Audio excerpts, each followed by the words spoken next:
Hello ನಮಸ್ಕಾರ ಸ್ನೇಹಿತರೆ, ನಾಳಿನ ಸಂಚಿಕೆಯಲ್ಲಿ ಏನಾಗ್ತದೆ ಅನ್ನೋದನ್ನ ಕ್ವಿಕ್ ಆಗಿ ನೋಡ್ಕೊಂಡು ಬರೋಣ ಬನ್ನಿ. ಇಲ್ಲಿ ಭಾಗ್ಯ ಮತ್ತೆ ಆದಿ ಇಬ್ರು ಕೂಡ ತಾಂಡವ್ ಮನೆಗೆ ಹೋಗಿದ್ದಾರೆ. ತಾಂಡವ್ ಮನೆಯಲ್ಲಿ ಭಾಗ್ಯ ಆದಿ ಇರುವುದರಿಂದ ಮೀನಾಕ್ಷಿಯವರು ಫುಲ್ ಸಿಟ್ ಮಾಡ್ಕೊಂಡಿದ್ದಾರೆ.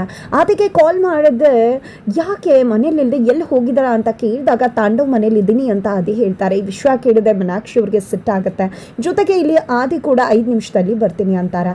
ಈ ಕಡೆ ನನ್ನ ಮಾತನ್ನ ಜಸ್ಟ್ ಒನ್ ಡೇನಲ್ಲಿ ಮೀರಿ ಬಿಟ್ನಲ್ಲ, ಕೊಟ್ಟ ಮಾತನ್ನ ತಪ್ಪು ಬಿಟ್ಲಲ್ಲ ಭಾಗ್ಯ, ಖಂಡಿತವಾಗ್ಲೂ ನನ್ನ ಕುಟುಂಬ ಹಾಗೆ ಆದಿಗೆ ತೊಂದರೆ ಆಗೋದಕ್ಕೆ ನಾನು ಯಾವತ್ತೂ ಬಿಡುವುದಿಲ್ಲ ಅಂತ ಮೀನಾಕ್ಷಿ ಅನ್ಕೋತಿದ್ದಾರೆ. ಭಾಗ್ಯ ಬಗ್ಗೆ ತಪ್ಪು ತಿಳ್ಕೊತಿದ್ದಾರೆ.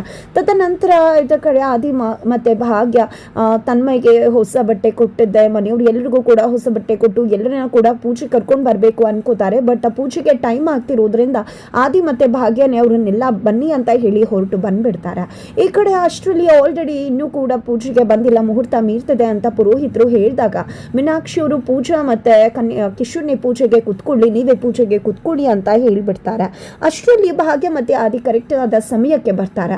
ಆಗ ಕಾಮತ್ ಅವರು ನಿಲ್ಲಿ, ಮದುಮಕ್ಕಳು ಬಂದಿದ್ದಾಯ್ತು, ಅವರೇ ಪೂಜೆಗೆ ಕುತ್ಕೋತಾರೆ ಅಂತ ಹೇಳ್ತಾರೆ. ನಂತರ ನೋಡಿ ಆದಿ ಮತ್ತೆ ಭಾಗ್ಯ, ಮೊದಲು ನೀವು ಹೋಗಿ ರೆಡಿ ಆಗಿ ಅಂದಾಗ ಮೀನಾಕ್ಷಿ ಅವರು ಏನಿದು ಆದಿ, ಪೂಜಾ ಸಮಯದಲ್ಲಿ ಈ ರೀತಿಯಾಗಿ ತಡವಾಗಿ ಬರುವುದಾ, ಇವತ್ತು ಮನೆಯಲ್ಲೆಲ್ಲ ಎಲ್ಲಿ ಹೋಗಿದ್ರೆ, ಯಾಕೆ ಹೋಗ್ಬೇಕಾಗಿತ್ತು ಅಂತ ಪ್ರಶ್ನೆ ಮಾಡ್ತಿದ್ದಾರೆ. ಆಗ ಕಾಮತ್ ಅವರು ಇದನ್ನೆಲ್ಲ ಆಮೇಲೆ ಮಾತಾಡಿದ್ರಾಯ್ತು, ಮೊದಲು ಪೂಜೆಗೆ ತಡ ಆಗ್ತದೆ ಮೀನಾಕ್ಷಿ, ಸುಮ್ಮನಿರು ಅಂತ ಸುಮ್ಮನಿರಿಸ್ತಾರೆ. ನಂತರ ಆದಿ ಮತ್ತೆ ಭಾಗ್ಯ ಇಬ್ರು ಕೂಡ ರೆಡಿ ಆಗೋದಕ್ಕೆ ಅಂತ ಹೋಗ್ತಾರೆ. ಆಗ ಡ್ರೈ ಕ್ಲೀನಿಂಗ್ ಇಂದ ತಂದಿರ್ತಕ್ಕಂಥ ಆ ಒಂದು ಆದಿ ಅಮ್ಮನ ಸೀರೆಯನ್ನ ತಗೊಂಡು ಮೀನಾಕ್ಷಿ ಮತ್ತೆ ಕನಿಕಾ ಭಾಗ್ಯ ಬಳಿಗೆ ಹೋಗ್ತಾರೆ. ಭಾಗ್ಯ ಜಸ್ಟ್ ಒಂದೇ ದಿನಕ್ಕೆ ನೀನು ನಿನ್ನ ಪಾಸ್ಟನ್ನು ಮರಿಬೇಕು ಅಂತ ಹೇಳಿದ್ರು, ಮರೆಯೋಕ್ಕಾಗದೆ ನಿನ್ನ ಮನೆಗೆ ಹೋಗುತ್ತೆ.